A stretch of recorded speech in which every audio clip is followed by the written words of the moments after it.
Hello friends, आपका मेरे YouTube channel पर स्वागत है। और आज हम रेफ्रिजरेशन एयर कंडीशनिंग सब्जेक्ट पढ़ाएंगे। यह सब्जेक्ट बहुत ही इम्पोर्टेंट है इन मैकेनिकल इंजीनियरिंग यहाँ पर ब्रांच में। और इस हमारे सब्जेक्ट को और आज के इंडस्ट्री में बहुत ही ज़्यादा उपयोग है। जैसे ही हमारा क्लाइमेट चेंज हो रहे हैं आज के टाइम में, तो रेफ्रिजरेशन और एयर कंडीशनिंग की बहुत ज़्यादा आगे ज़रूरत पड़ेगी। तो सबसे पहले हम इसका इंट्रोडक्शन पढ़ेंगे। तो यहाँ पर हमें सबसे पहले दो वर्ड हमारे दिए हुए रेफ्रिजरेशन और एयर कंडीशनिंग, इनका हम मतलब समझ लेते हैं। तो हमारा इनका हम लिखेंगे रेफ्रिजरेशन। रेफ्रिजरेशन क्या है, तो इसका हम डिफाइन करेंगे। Refrigeration is a process of A removing heat from a substance under control conditions। तो ये हमारा रेफ्रिजरेशन है, कोई प्रोसेस जिसमें हीट को रिमूव किया जाए किसी सबस्टेंस से अंडर कंट्रोल कंडीशन। और यहाँ पर हम इसमें मेन काम क्या होता है, इसमें हमारा मेन काम ये होता है कि इसमें प्रोसेस ऑफ लिखेंगे, process of reducing and maintaining temperature. यहाँ पर maintaining the temperature of a body below general temperature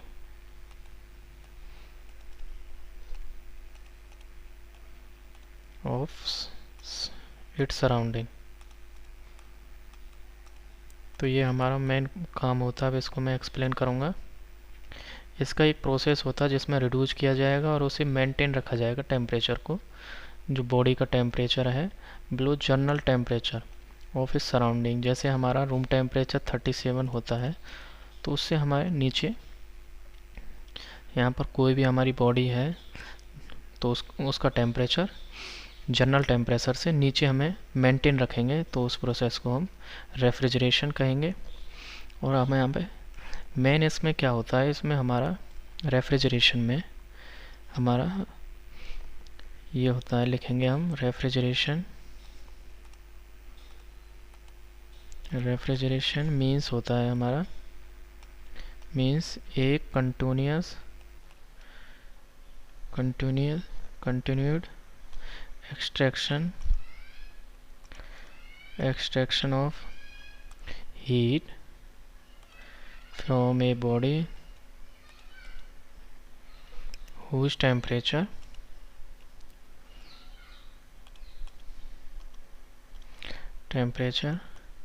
is already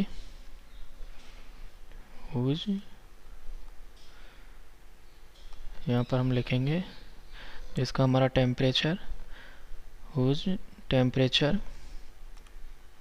हम लिख चुके हैं, whose temperature is already below temperature of surrounding।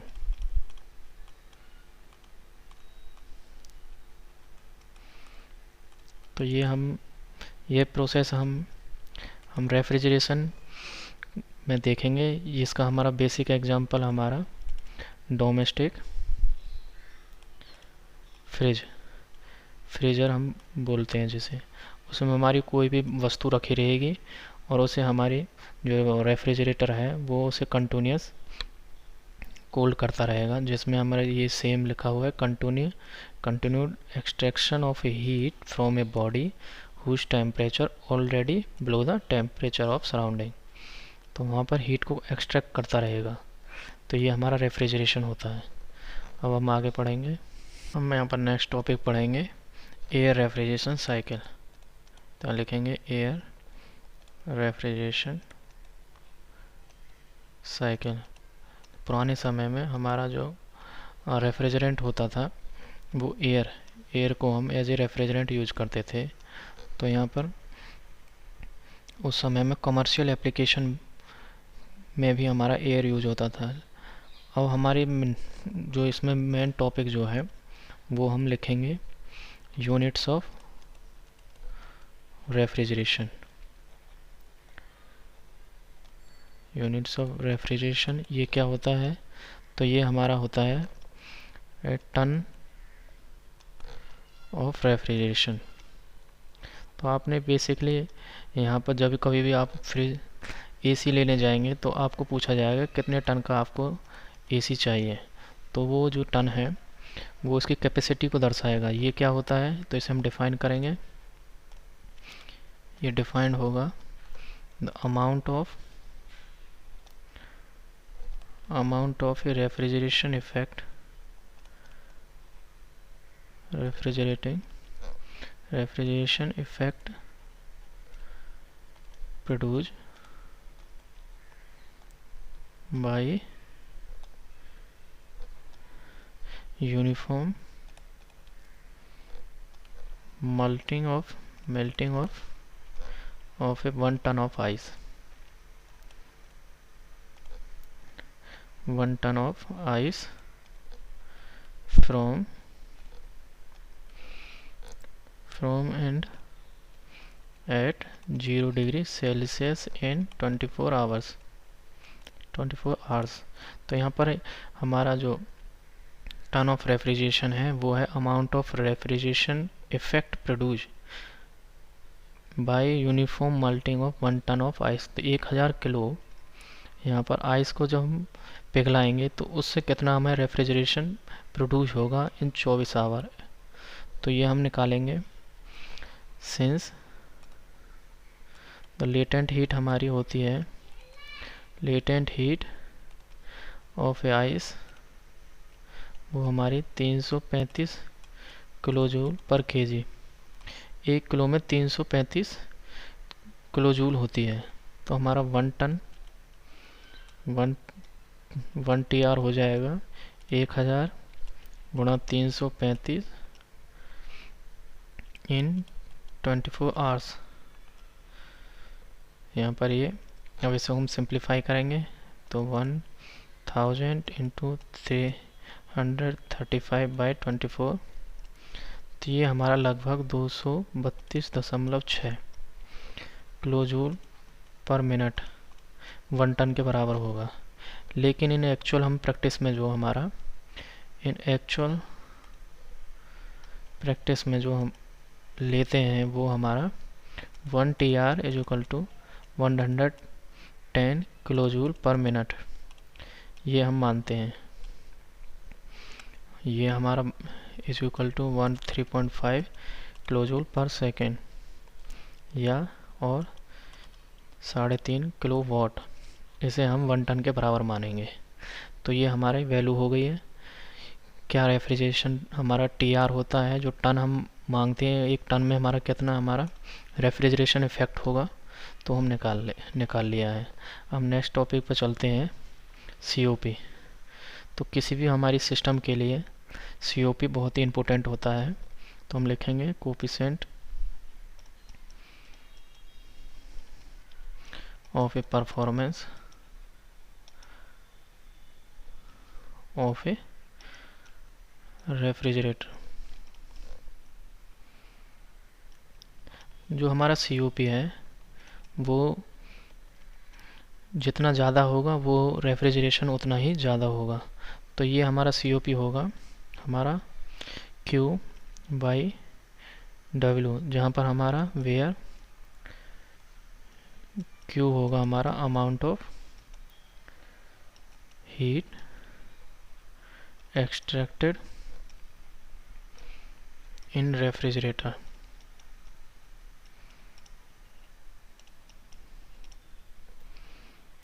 जो हीट जितनी एक्सट्रैक्ट हुई है, और यहाँ पर वर्क होगा हमारा अमाउंट ऑफ वर्क। तो यहाँ पर हमारा वर्क हमारा मैनुअली हमारा जो कंप्रेसर होता है उसके द्वारा जो वर्क किया जाएगा वो हमारे काउंट होगा वर्क में। क्यू हमारा जो हमारा हीट एक्सट्रैक्ट होगी जितनी भी, उसे हम क्यू एक्सट्रैक्ट का क्यू हमें उसे क्यू बोलेंगे। एक और हमारा टर्म होती है रिलेटिव COP, ये एग्ज़ाम में काफ़ी पूछी जाती है। ये होती है एक्चुअल COP बाय थ्योरेटिकल